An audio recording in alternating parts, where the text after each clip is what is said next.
Hey everyone, Rip City Real Talk here. We're excited. It's a playoff special. We're gonna preview the Nugget series. Craig Moshkow, Anthony Blaylock, your hosts as usual. No games this week, man. It's just kind of fun to have some rest and get ready for the playoffs. How you feeling? Feels great, man. Feels great to watch these playing games and not be a part of them. I mean, as much as as much as I would like to see, Dame heroics or just all this stuff. It's nice to be healthy and it's nice to get rest. And those two factors cannot be understated for this Blazers team, which is getting hot at the right time. I do feel like the play-in was fun to watch, though, man. I mean, LeBron versus Curry was a great game. The rest of the games are kind of meh, but that one game was pretty solid. Yeah, both of the East games were pretty much blowouts. I mean, Indy blew out whoever the heck they played. I don't even remember who it was now. And then Charlotte. the Hornets. Yeah, the Mm-hmm. Hornets. Yeah. Just surprising. I thought that would be a little bit closer of a matchup. But I like the Hornets. I think the Hornets are kind of everybody's team this year that they wanted to see do good. They were fun to watch. They were, dunking all over. LaMelo was probably should win Rookie of the Year. So that was exciting. And then, and then they turn around and the Boston and Washington game wasn't too bad. It was close-ish, and then Washington Yeah. around just blows out Indy. And good for them. I mean, it's going to Yeah. be nice for people to get to see Russell Westbrook and Bradley Beal in the playoffs. I don't remember the last time Beal's been in the playoffs, if he's ever been in the playoffs. So They've made it once. They made it once with him and Wall, I remember, but they've that's never what I done a thought. damn thing. So yeah, good for them. I mean, Beal deserves it. He's one of my favorite players. I mean, the Yeah. guy just is trying to do his best to be loyal to that team. He's consistently scoring a lot. So happy for Yeah. him. So they'll Then get yeah, as you Philly, said it, they'll get Philly. Yeah, and then Boston gets New Jersey or Brooklyn, and then so in the Brooklyn. West, we're recording as this next game is finishing, and it looks like Memphis is going to win the game. Is that I mean, they were up by it was 89-81 when we started the pod or yeah? got ready to start the pod. It's 93-85, so they're holding on to that 8-point lead with about 4 minutes to go, Gotcha. looking like Memphis. Yeah, that'll be So interesting. Poor Suns. The first time they've been in the playoffs in like 10 or 11 years, and they got to draw the Lakers first round. They're just going to get shellacked. I know, right? Well, shoot. I mean, the fact that Curry's potentially going to miss the playoffs after playing really good against the Yeah. Lakers, LeBron gets poked in the eye and just opens up his third eye and sees 3 buckets, apparently. What a joke, man. What a joke. And that guy. I can't stand it. It's just that extra drama that's just like, come on, man. Do you have to? He acts like everything that happens to him is the worst thing that's happened to anybody in their lives. It's Hey, whatever. dude It knows is. how to It's build fine. himself up. He knows how to build it up. Not only did I watch one of the, I mean, I get you got poked in the eye, maybe, barely. I mean, there was maybe a tiny little bit of contact, but the dude flopped bigger than the fish I was catching in the shoots last weekend. I mean, it was embarrassing, bro. Like, what is going on? He goes down. Like, I get it. You got poked in the eye, but good grief, you didn't buckle your knees. Like, I don't Yeah. know. Yeah. I've been scratching the eye 3 times. I never felt like that. I don't know. It's So whatever. he The hit guy, that the three guy over just three. sells it. Good for him, I suppose. So, yeah, it looks like the Lakers, and then as I kind of monitor that Memphis game, looks Yeah. like the Memphis. So West is Yeah. locking up, and we were not part of the play-in tournament, as you said, which is a big Yep. deal because we get a chance to rest and then turn around and play the team that we, you know, finish the season against. Yeah. And so just for a historical perspective, right? I'm glad we didn't draw the Clippers. All year long, I told you, man, I really think the Clippers are a bad matchup for us. And the reason being is they have the best perimeter defenders. They can lock down their strengths are our weaknesses, and our matchup would just I just felt like it'd be tough. So I was really glad to not draw them. I was kind of glad to not draw Phoenix. I wouldn't hate playing Phoenix in a first round series with rest, not coming off the play in. But talking about Denver, I think Denver is the best matchup for the Blazers in the first round. And I feel like that. And I've done a lot of research this week, and I know you have too. We've done a lot of stuff and a lot of recon here. And I just feel like Denver is going to be a good matchup for us. Why don't you go ahead and just break down a little bit of what your research showed you and tell us about what our series looked like, this year? Yeah, so I mean, I agree with you. I think they were a little scarier when they had Murray for sure, Yes. because Murray was able to put up 20 plus points a night, and that's going to give our guards a little bit of fits on the defensive end. They're actually going to have to play more defense trying to guard a guy like Murray than they're probably going to have to do right now against. Mhm. It sounds like Austin Rivers is day to day, but if he plays, he'll be their starting shooting guard, and I believe they're running out. Morris is the Yes. on about 18 minutes a game. Is still kind of limited, but I believe he's starting. I could be wrong. It's Morris and That's I've been going Compazzo. back and forth with the reports. Yeah, that's right. It's Campazzo. No, Campazzo. You're Campazzo, absolutely right. they So, split the point guard spot. That's just what they do. it's going to be Campazzo and Murray, or Mhm. not Murray, but Rivers. And so, yeah, I mean, I think that neither one of them are going to be able to hold on to Dame. Dame made Campazzo look pretty scary. I mean, he's a hustle guy for sure. Hustle guy, gets a lot of deflections, a lot of steals. He's a high energy point guard, but we saw what happened in the last 2 games against Denver. He wasn't really able to handle Dame. Yep. So I think that the guards are going to not have to expend themselves on offense. They're going to have to be out because Campazzo is going to shoot the ball, Rivers is going to shoot the ball, and they both can handle the ball. So they're going to have to work a little bit, but it's definitely better than trying to slow down Murray. And I think that's going to be a huge benefit for us. So that's a big deal. And I think now they're not as scary because our strength is CJ and Dame. And now CJ and Dame are going to be able to, for the most part, do kind of what they want to do. They're not going to be held down by one guy. I mean, they'll probably still see some doubles and they might even see some triples, but it's still going to be easier for them to maneuver now than it would be if they were expending all that energy against Murray. So happy for that. Yeah, I think that's the biggest thing going into this one. I think so. And I think you nailed it on the head with the Murray injury. Yes, I'd probably be a lot more scared. And I probably would think Denver probably is favored in this matchup if they have Murray, because that guy is a savage. But here's the deal. So 2019, we matched up with Denver in the playoffs, and it went 7 games. Right. And CJ was a baller that series. I mean, it's probably the peak Damian Lillard moment of our entire 8-year run here with him. But the reason I bring up 2019 is no Nurkic. So they played Jokic, they played Millsap, they had Murray healthy, they did not have Michael Porter Jr., and they played Torrey Craig, Malik Beasley, and a few other role players. But in my opinion, they had better wing defenders in 2019, and they were basically at full strength, and we didn't have Nurkic then. The reason I feel so confident about the Blazers right now and I feel good about this matchup is because I feel like Nurkic has a chip on his shoulder for Denver. He really loves playing against Jokic to prove that trade that they made in 2016 for Plumlee, and they gave us Nurkic and a first. I think that chip on his shoulder is going to be huge this series. What do you think? I agree. I agree, and we'll talk more about the matchups here in a little bit. But Yeah. I agree. I mean, Nurk always seems to come to play against Denver. He really has to. He has to because he's going to have to deal with not only Jokic but also, like you said, Millsap and Aaron Gordon now, who's a big paint scorer. He's going to do most of his scoring in the paint.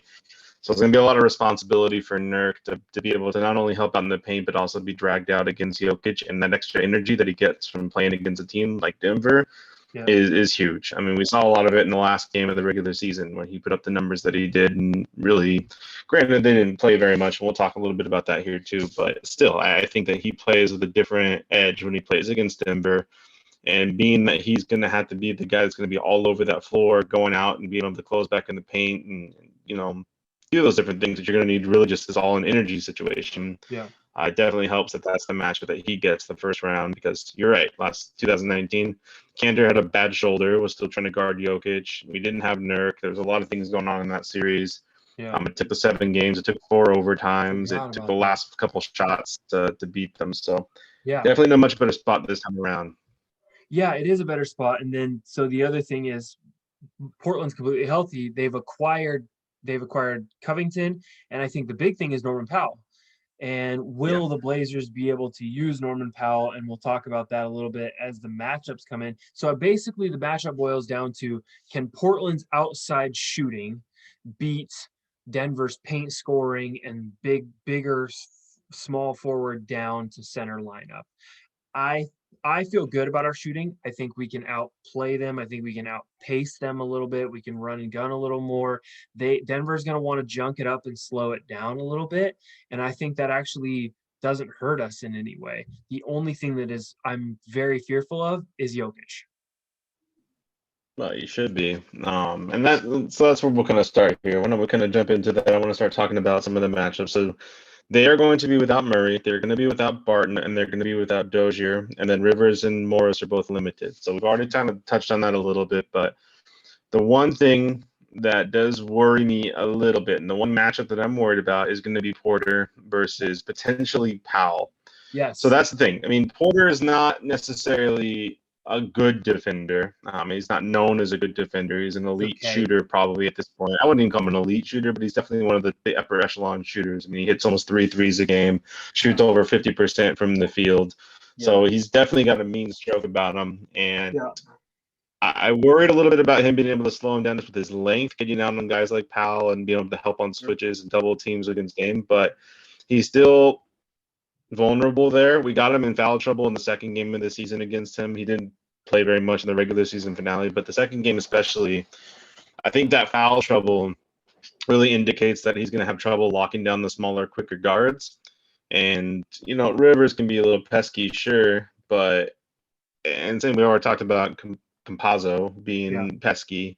But I think the big thing is whether or not Porter can help double team and help on some of the drives and the cuts, because Dame's going to get he's going to get his looks and he's going to cut in. And I feel like that you're going to see a lot of switches with Porter getting stuck on Dame and CJ. Yeah. Just like what happened before. And I think that's a big deal to watch, because on the flip side of that, I worry about what the Blazers are going to do to try to slow him down, because he can shoot over pretty much anybody. He's got the length and the jump to get over Powell's wingspan. And now you kind of start to look at who you're gonna put on him, whether or not you're gonna keep Covington kind of eyeing him and letting Gordon have some potential drives to the lane, or whether or not you're gonna send help over there and try to get the ball out of his hands. So that's my key. I mean, my key matchup, and I was gonna talk about this a little later, but screw it, I'm just gonna do it now. Everybody's gonna make a big deal about Nurkic and Jokic, and sure, the two itches should be, definitely monitored. That's gonna be one of the bigger matchups, because just the bigs are gonna be the big deal in this game. That's their strong suit. But to me, I think whether or not Powell beats out Porter in the matchup is going to be the biggest key, because really outside of Jokic, they don't have a lot of scoring. I mean, Aaron Gordon is an opportunistic scorer. He's going to hit the three when he gets a chance to shoot it, and he's going to drive a lot. He's going to cut a lot, and Jokic looks for him a lot. But he's not their primary scorer. I mean, at this point, they don't really have a guy that they can go to consistently outside of Porter and outside of Jokic. So Porter's a big deal. Yeah, I definitely agree with you. I think Michael Porter Jr. is one of the most important parts of this series. So since Murray was injured, he's scored 23.5 per game. He's been really efficient. He's hyper efficient. He, like you said, he can shoot over anybody. And he's better defensively than people think, only because he's a 6'10" small forward. Right. I mean, he's just long. Denver's so freaking long in certain places, right? They're so tall and athletic. So I mean, in my opinion, Norm is going to guard him straight up. It's going to be Norman Powell getting into him, and I think Norm is ready for the task. I mean, Norm has a 6'10" wingspan. I do think that there's going to be times where Michael Porter Jr. punks him a little bit. But in my opinion, who would you rather have as your second star, Michael Porter Jr. or CJ? I mean, who do you think is going to score more consistently in this series? To me, I understand that Dame and Jokic are your superstars, but if CJ outscores Michael Porter Jr., I think we're going to have a good shot at winning that game. And CJ drops on average about 23.5, about 20, when he's playing well, 24, 25. So I think it's basically the same thing. And CJ ISO is as hard to stop as Michael Porter Jr. shooting over you. I think Michael Porter Jr. is more like a Klay Thompson than he is a Kevin Durant. He can't break you down on the dribble as much. So he's kind of got to hit that three, right? And so I agree with you 100%, but I wrote down like basically Michael Porter Jr. versus CJ, whoever scores more is probably going to have a really good shot at winning that game, whoever has a better game. No, I think that's fair. I mean, you're diving into the two secondary stars in these two teams, and I think that's going to be a big deal, because realistically, if CJ does good and is able to score, Powell's going to get his, and Nurkic is going to do all right. Yeah. And that Carmelo is probably going to come off the bench and be all right, because, I mean, he's going to have a guy like Millsap guarding him right now, so he should have an advantage scoring. So if you take all that into consideration, if CJ can match or outscore Porter on a nightly basis during this series, you're definitely putting yourself in the best possible situation, because now, again, Dame and Jokic are probably going to be in the 30s. I think they're going to get a lot of attempts. They're going to run the offense through them. So they'll both probably consistently be in the 30s per game during this series. So it does kind of come down to Porter versus CJ. It worries me a little bit, because we're not the best perimeter defense team. I mean, Powell's helped, and we've definitely started to get some chemistry down. We've been a little bit better. But you cannot leave a guy like Porter open. He hits 3 threes a game. Yes. And I just kind of worry a little bit that if he gets hot, like he did in the first game. In the first game, he had like 14 points in the first Great half. He point. came Yeah. out red hot, and we slowed him down with the fouls a little bit. But Yeah. it's one of those situations that you don't want to let him get cooking and to kind of worry about Powell being stuck on him too long term. But yeah, I'm I with you. agree with you. I think CJ and him are going to be a big scoring matchup to watch. Yeah, I think what you do, I think you play Norm on him as much as you can, and then in the minutes where he's resting, stick Carmelo on him.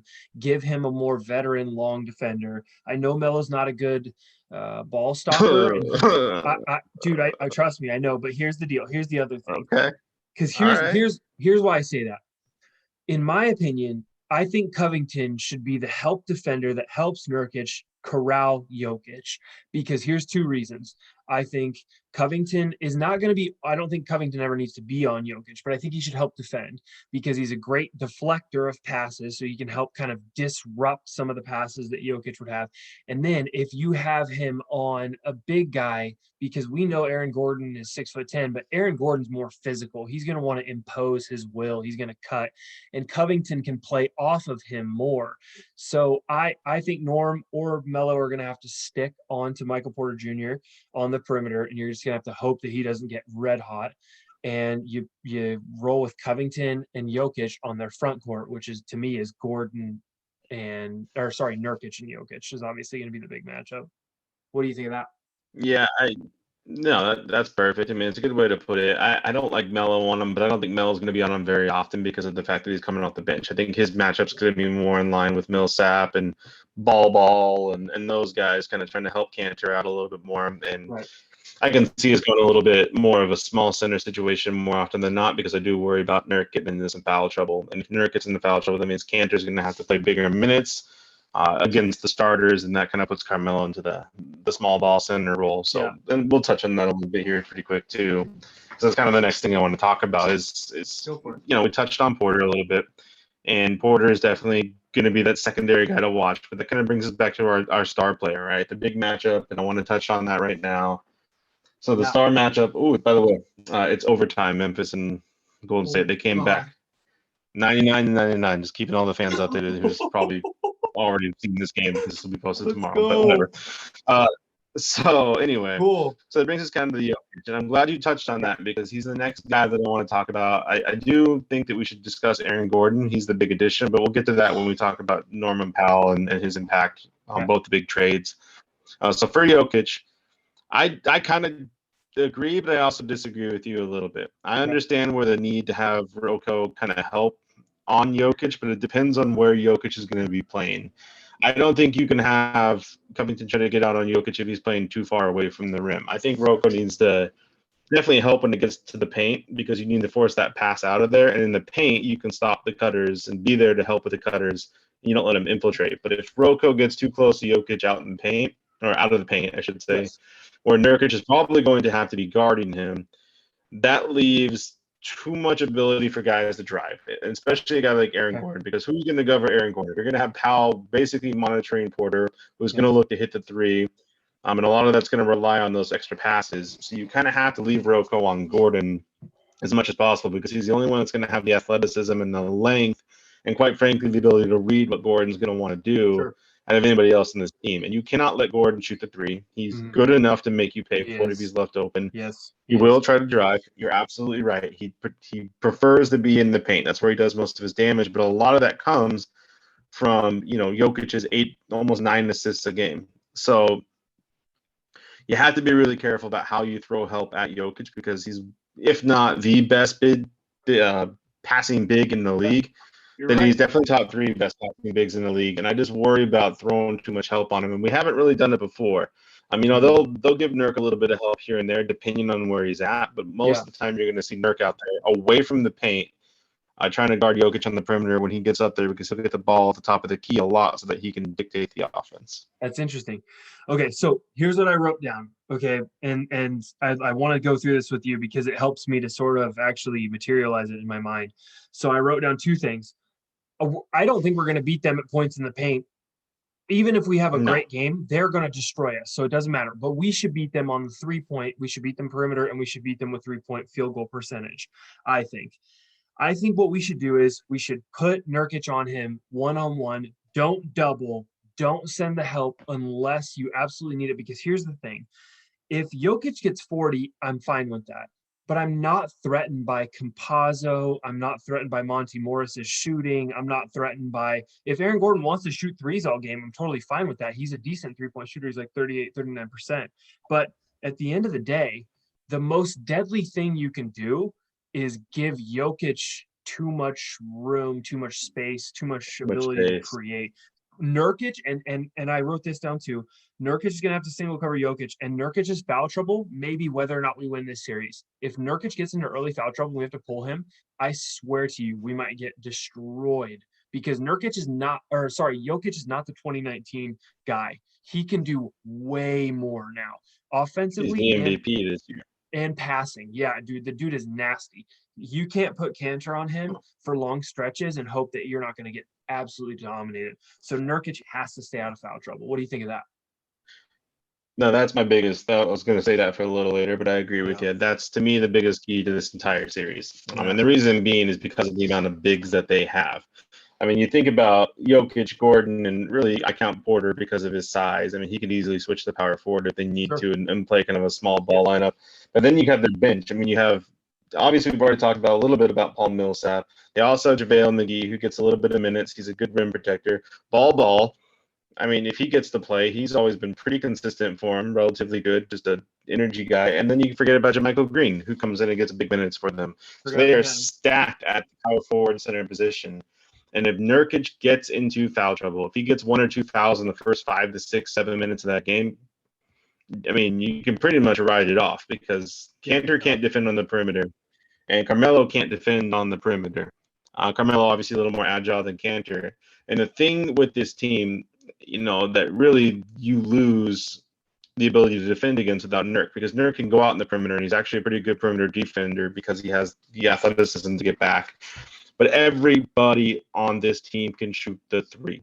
Everybody. Yeah. Ball can hit the three. Jokic can hit the three. Gordon and Porter are going to shoot the three. I mean, Paul Millsap he's down this year, granted, but overall his career he's in the 30s. He's 35, 36% from three. Yeah. So you're not going to have Cantor out there, and that kind of leaves you with Carmelo trying to defend these bigs, and especially off the bench because, like I said, Cantor's going to have to play those starter minutes or those bigger minutes if Nurkic gets in that big foul trouble, and that really leaves you thin on guys that can get out there and defend on that perimeter. Well, and you bring up the point that I guess it kind of, you just brought it up and it clicked in my mind.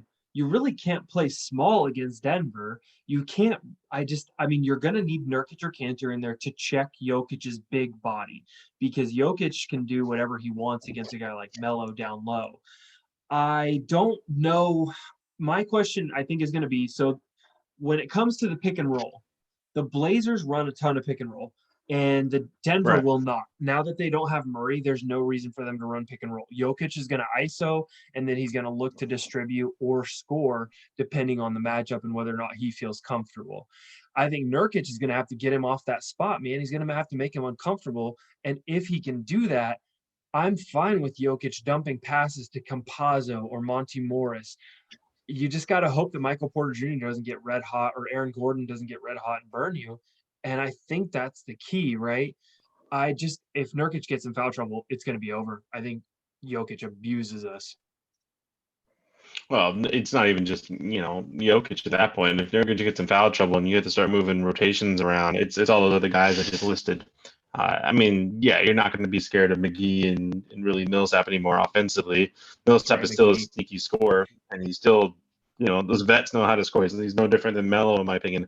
I get he's not the same kind of scorer as Melo, and he doesn't have that same career. But as far as knowing the crafty moves, when to pump fake, how to draw fouls, when to take shots, that's the kind of stuff that he has the IQ to do. I mean, people forget Millsap was a 2 or 3 time All-Star over with the Falcons. Very good.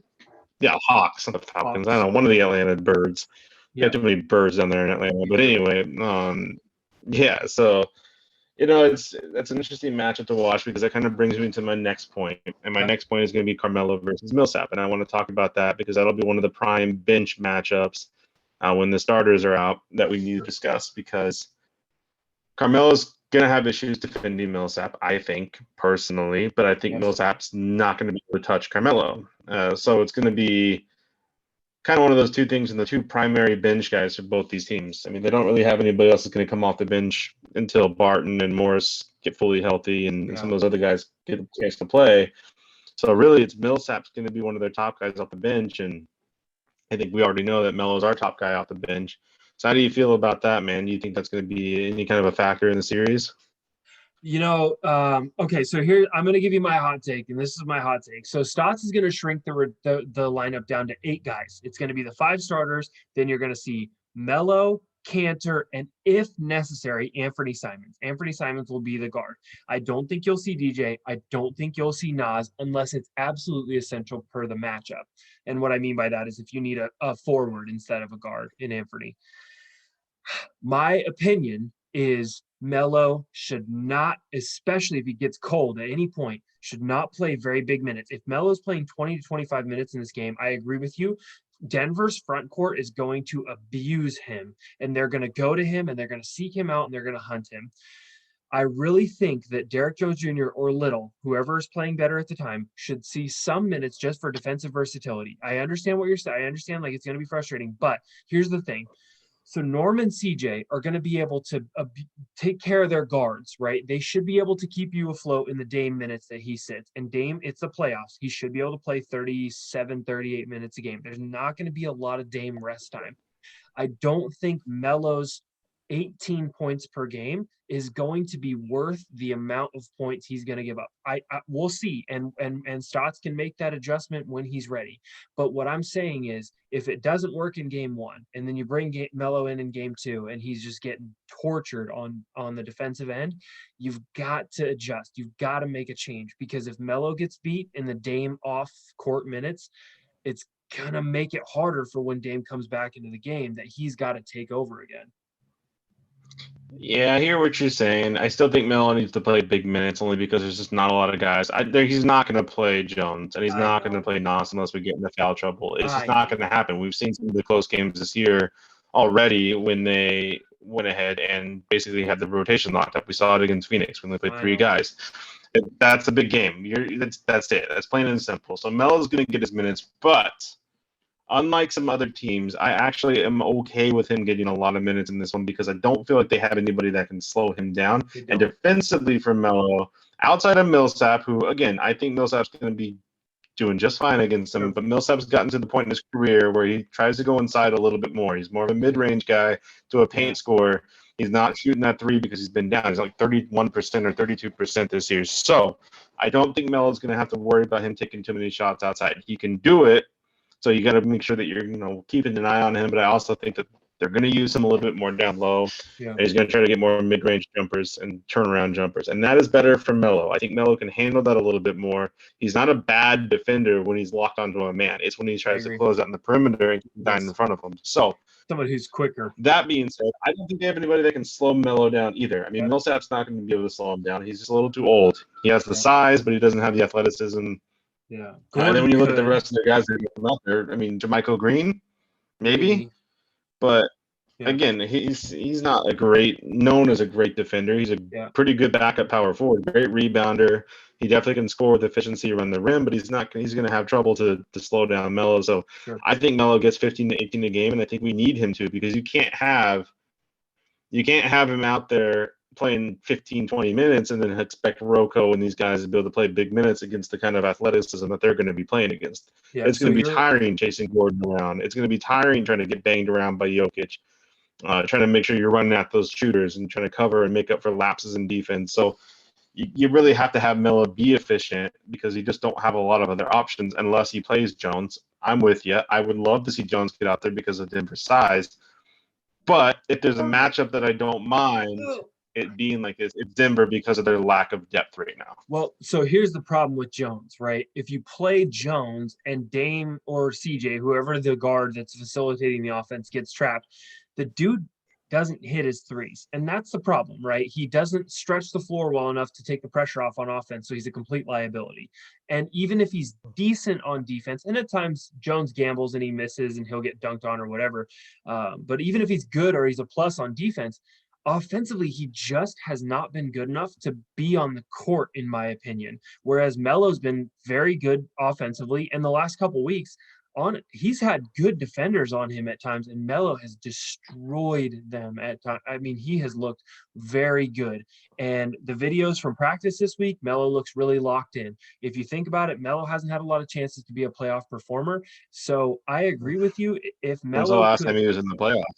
well, other than with us, I mean, I think it would be the Denver teams that he was on in the early to like late I think he had 2000s. some run with New York. He had a couple New York teams that went Maybe there, but he wasn't like there with OKC, and 2011. he was there. It's been a little bit, but I definitely think that there's a little bit. So I agree with you. Right. So I don't think he Jones would replace Melo. I think you'd have to play no. Jones with Melo.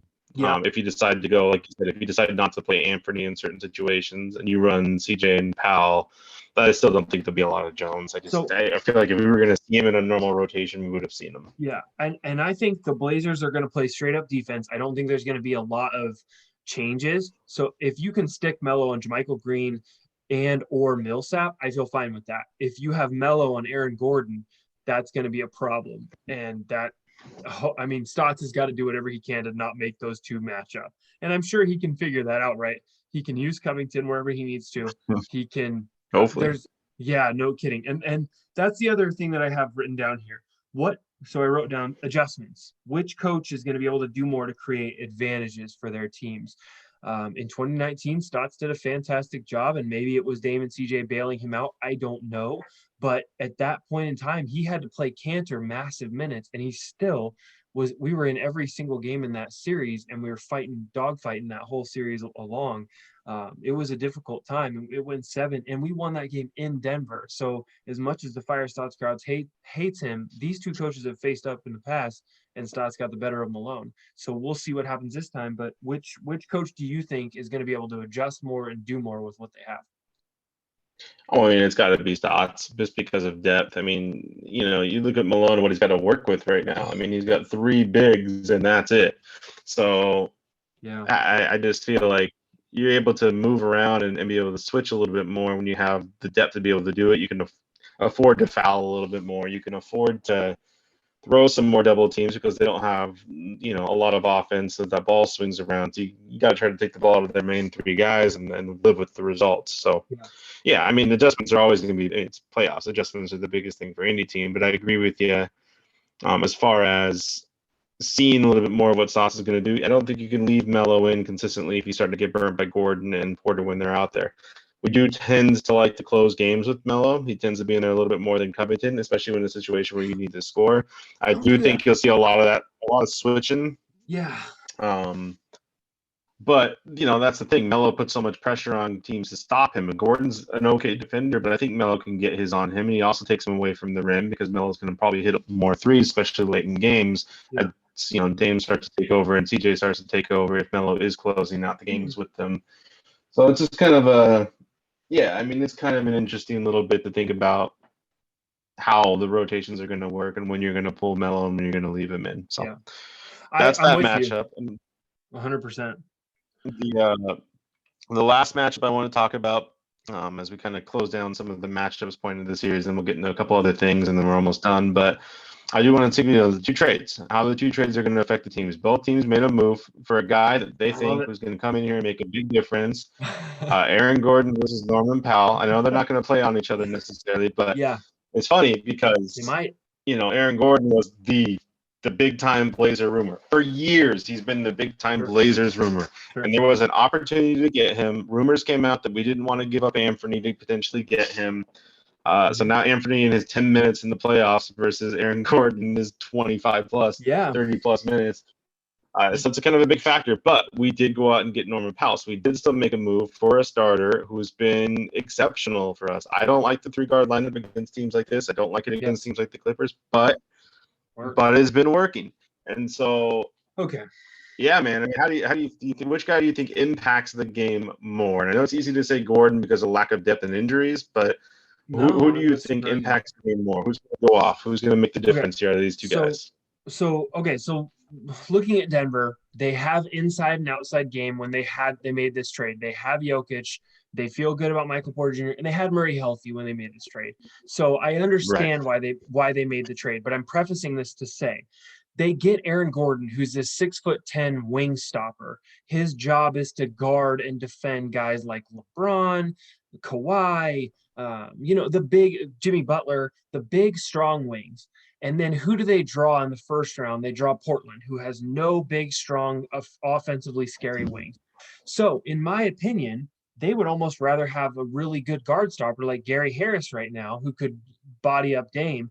It's just really ironic that they made this trade and then it comes back to almost backfire on them because they draw Portland. If they'd have drawn the Clippers, they probably would feel better about this trade. In my opinion, Norm is probably more important to our team and this whole series as a whole, because here's what I mean by this. If they decide to trap, and I don't think that they have the personnel to trap, I don't know how they would. They would have to use Porter and Campazzo and whoever their shooting guard is to trap Dame. I don't think they're going to be able to do it. But if they do, Norman Powell is a fantastic fit for Damian Lillard, and here's why. Gravitationally, when you look at the court, when Dame gets trapped, if you pass to CJ would probably have to either shoot the open three or ISO his guy. And CJ's game takes a little while to develop a shot. It's isolation ball. It's a one-on-one. He breaks the defender down. He doesn't get fouled, and he's not going to go to the rim. When Damian Lillard is trapped, if he passes to Norman Powell will go straight to the rim. He will pull the defense straight down. So he can take advantage of a two-on-one Damian Lillard situation. CJ can't. So in my opinion, I think that Portland's trade looks better right now on paper because we get to match up. And I think Norm looks fantastic because he's held his own on the defensive end. He's been solid, but he's been great for the offense, both in transition and in driving. He gives the Blazers a legitimate threat to get to the rim, which I think is what we were hoping Derek Jones would do, but he just never became that. Do you agree or do you disagree with that assessment? No, I 100% agree. I think Norman Powell's been drawing a lot of fouls. He draws more fouls than CJ. So, where CJ is more of a master of the ISO and a master of the mid range, Powell is such a good 3-point shooter, over 40%. He draws guys out, and he's so good at recognizing when to drive, when to attack. There's no hesitation, and he's physical enough to take the body and still go up and either draw the foul or potentially get the layup. I've seen him dunk multiple times this year. He's probably dunked more in the last couple of months that we had him than I've seen CJ dunk his entire career. So I agree. I think that they still look to go to CJ out of the trap, but CJ often looks to get it back to Dame. And I think now you have a guy that you can get it to who's going to be able to do a little bit more, and it is going to make it harder to trap Dame. Teams are still going to do it. We have seen it, and we've seen it done effectively because Dame still has to be able to make that pass out of there. But that's with the right personnel. That's with big wings and long guards and good defensive guards. They don't have that right now. They got pesky guards. I mean, they're going to be guys that are going to be in your face, but also Dame seems to thrive on that, can feed off that a little bit, drawing fouls and driving around them. But having Powell, it does make a difference because you're going to have to beat this team with quickness. I was joking. I was thinking, those weird little, I don't know what they're called. Somebody's going to be like, you're an idiot, Anthony. You know what these called, but the circle thingies. The circle thingies, and you put the circle thingies together, and they got the two sides, and then you put them in, and then there's like a middle section of the two circils. I was like, this is like middle grade or middle school grade stuff. And I don't remember the stupid name of it. It's called the Venn diagram. It's the pin in your ear. You had the pin in your ear. You look super smart. And I was going to say something earlier. Now the pin's not in your ear. So, yeah, you looked about as smart as anybody I've ever seen with the pin in your ear. And that proves it. So, anyway, point is, I mean, you're having a battle right now of a team that has really, really good bigs and athleticism and size and points in the paint scoring ability. And then Portland has these three guards that can all drive, that can all shoot the three, that can all do a little bit of everything. They're all really good ISO scores. I mean, Powell's not as good of an ISO scorer as Dame because he doesn't have the same that same little burst of energy, and he's not as good of a handle as CJ. Sure. But when you get him alone in the guy, you have to respect his ability to shoot, and he's going to go around you and potentially draw a foul because he's so athletic. That makes it tough. It makes it tough on a guy like Porter to try to deal with Powell in the offensive end. It makes it tough on Gordon to have to help out with that.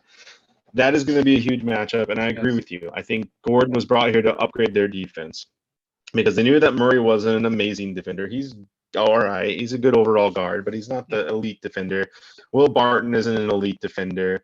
They don't have Grant anymore. They don't have Torrey Craig anymore. So they bring this guy in here to kind of fill that role And agreed. I mean, you're thinking of potentially Anthony Davis's and LeBron James's and Kawhi Leonard's and 100% right there with you. They're planning on playing those bigger teams. Mm-hmm. Uh, and then you draw a team with 3 guards that can all put up 25 a night if they really put their hearts into it. And it's going to be tough for them to be able to do that. He's not going to be able to sit in the paint. On the perimeter, it's going to be tough because, Jokic is going to have to deal with this blunt force of the drives now, and that can get him into foul trouble. It's gotten him into some issues before. So, yeah, I mean, I can't argue. I think it was the better trade at the time for them. I think having Murray there, they were almost unstoppable. And they looked really good after Murray got hurt, granted, the record-wise. But before Murray got hurt, I mean, with this trade, they looked really, really, really good.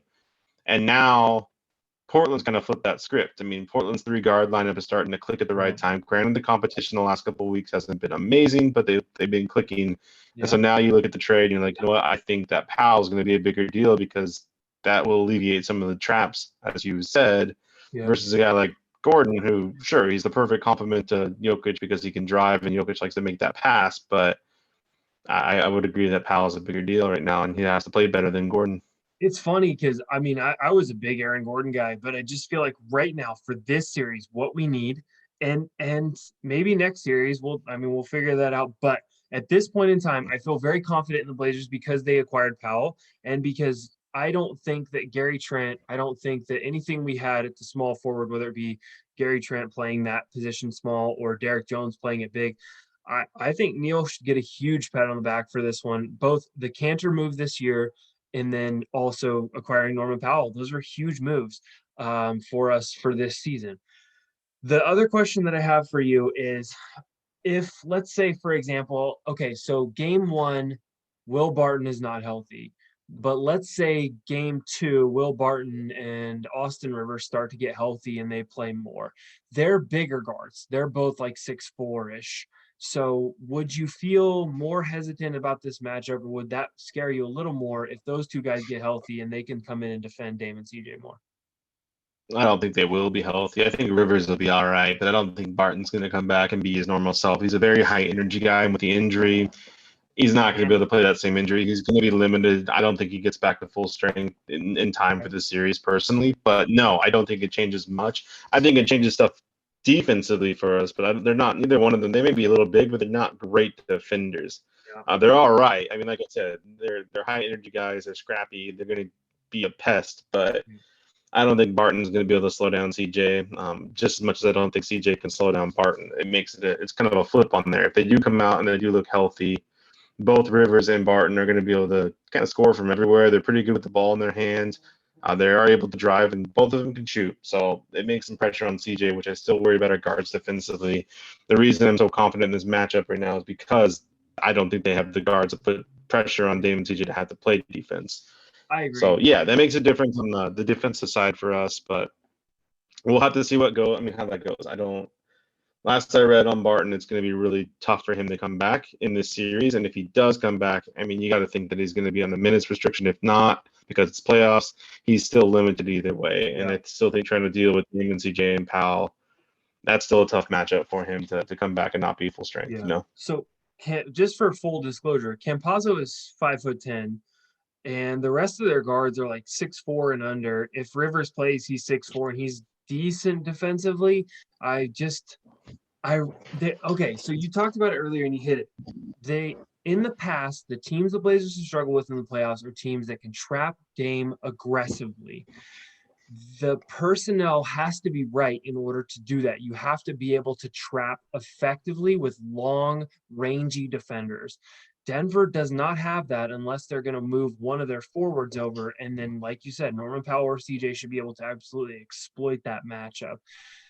That's the thing that makes me the most confident. I think Dame's going to be able to get his 30, 35 per game.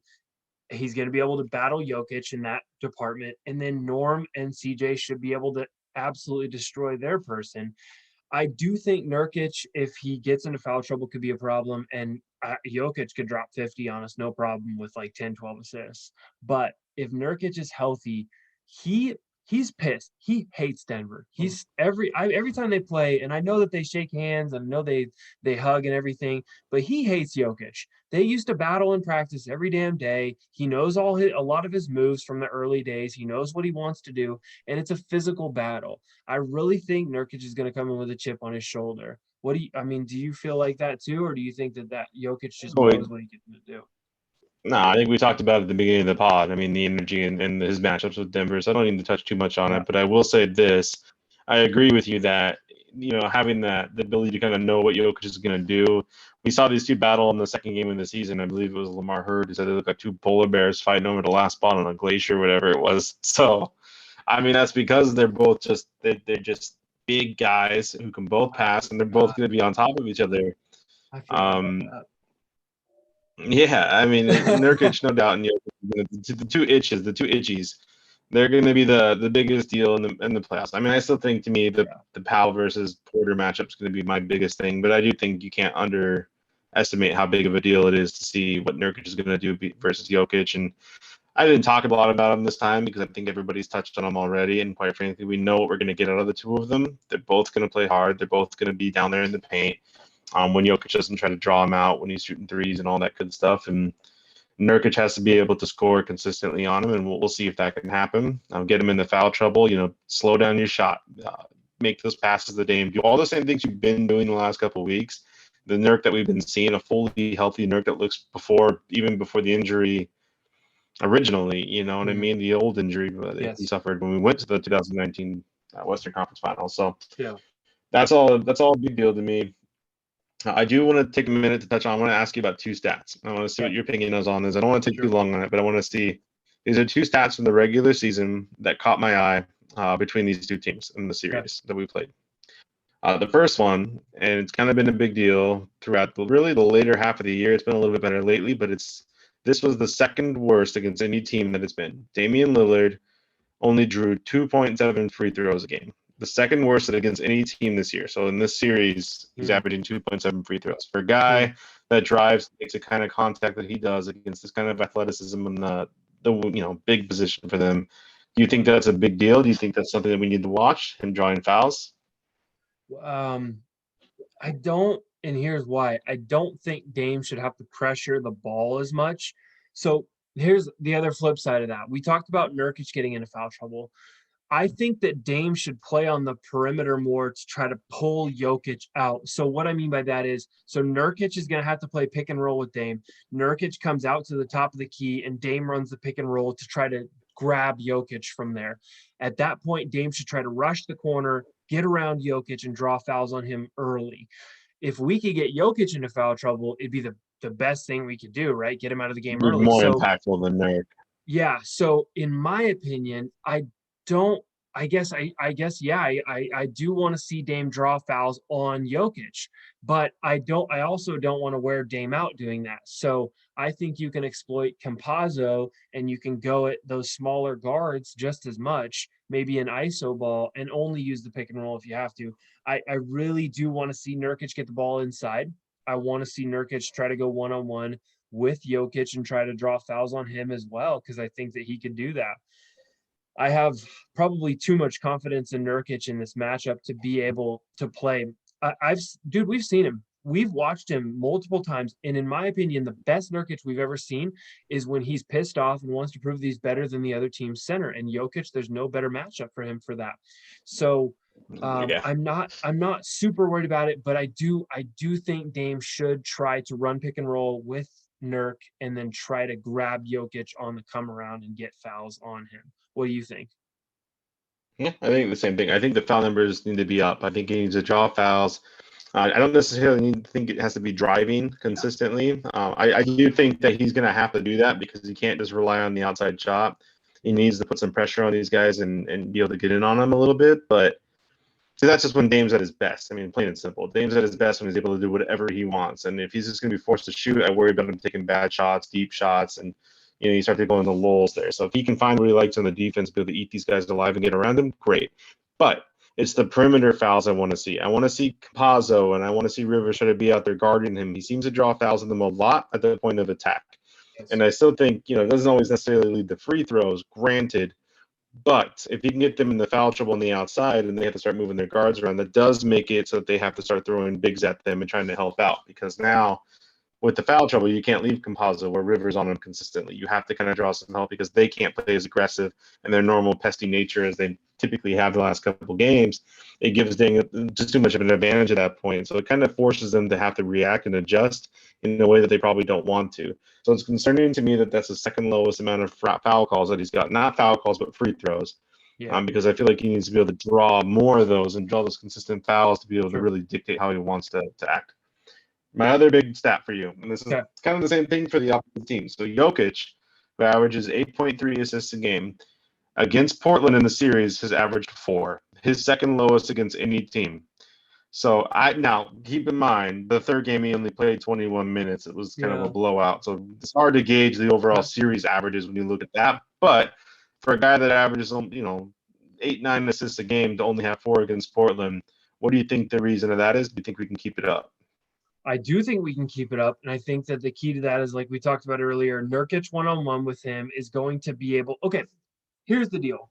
The NBA likes to play small ball now.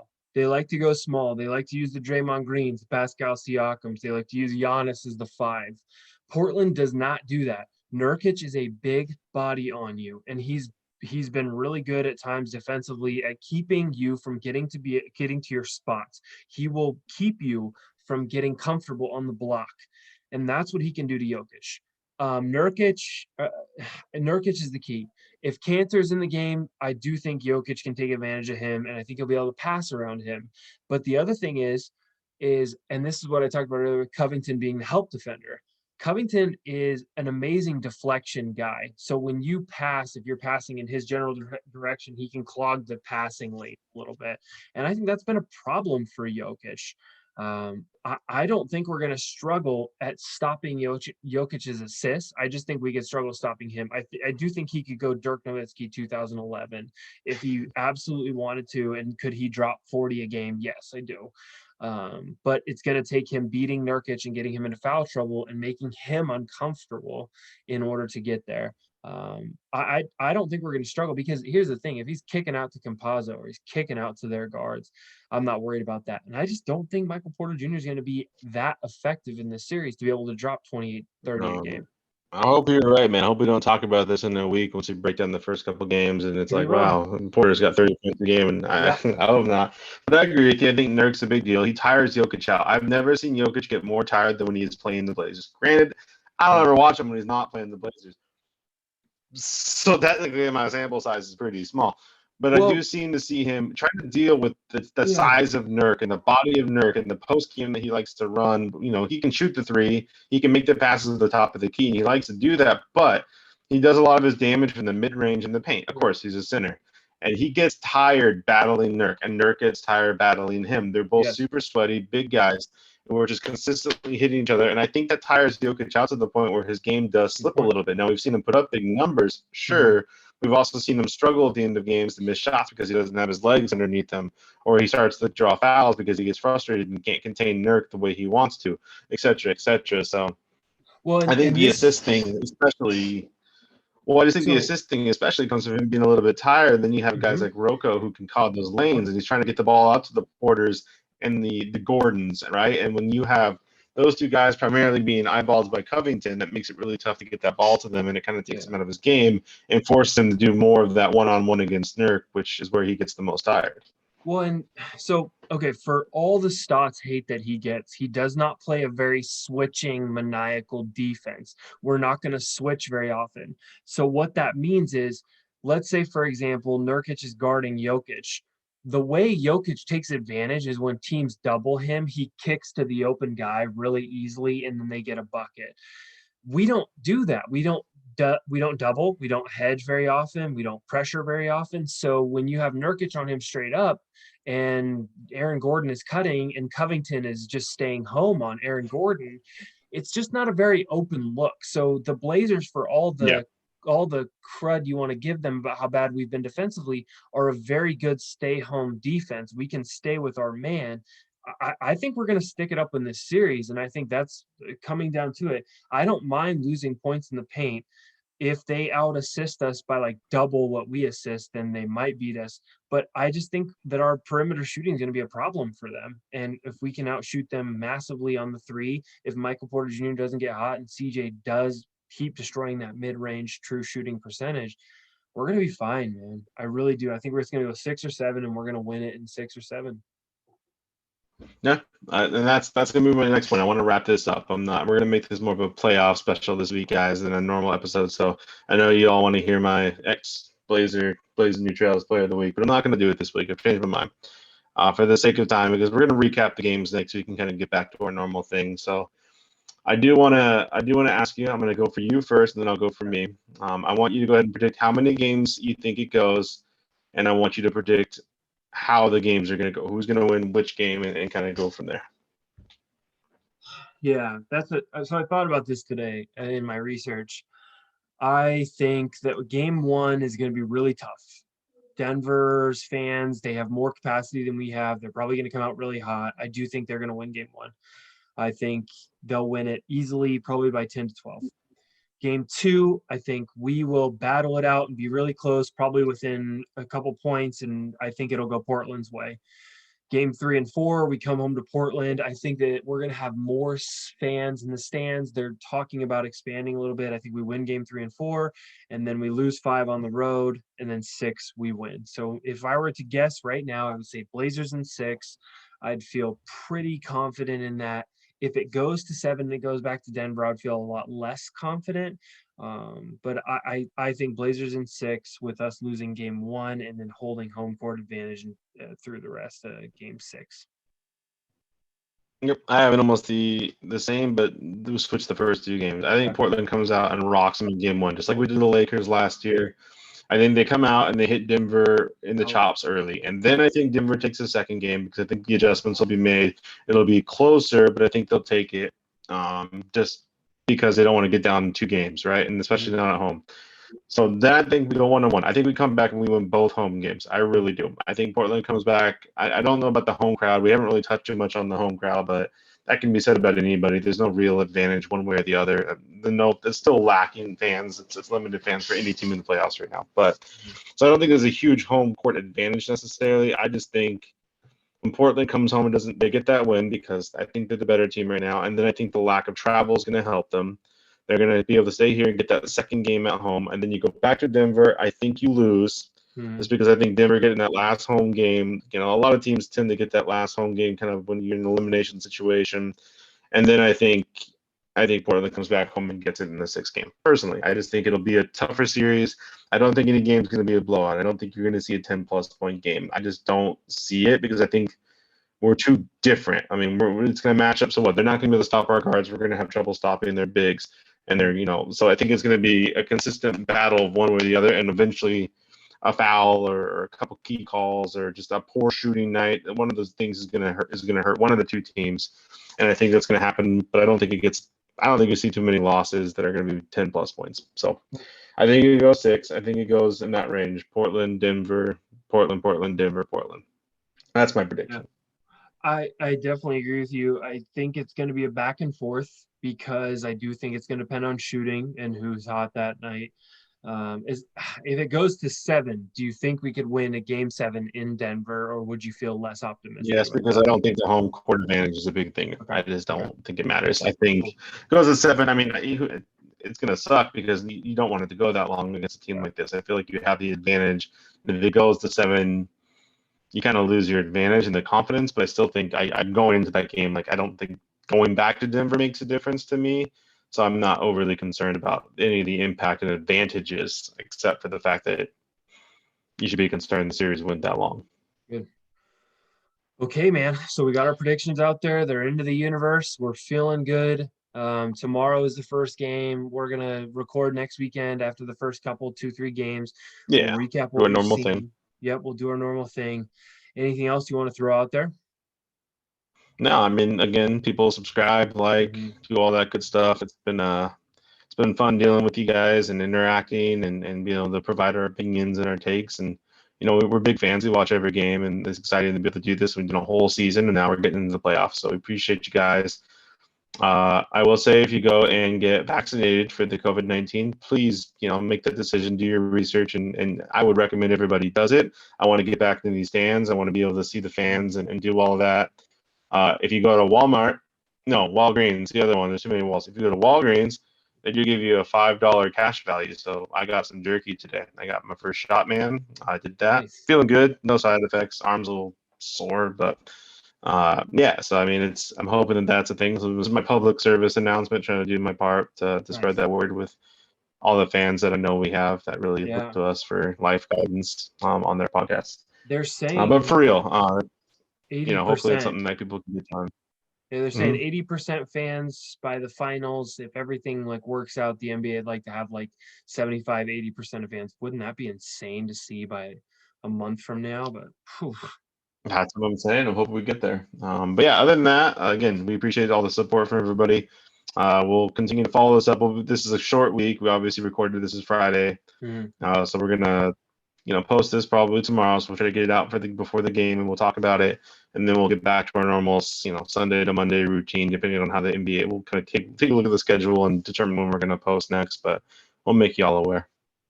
Yeah, thanks for following along, everybody. We really appreciate it. Please comment or hit us up with your predictions of what you think is going to happen in this series. And if there's anything you think we've got wrong, give us a comment, man. We'd love to hear from you and we'd love to respond. So, other than that, go Blazers. Go Blazers. We out.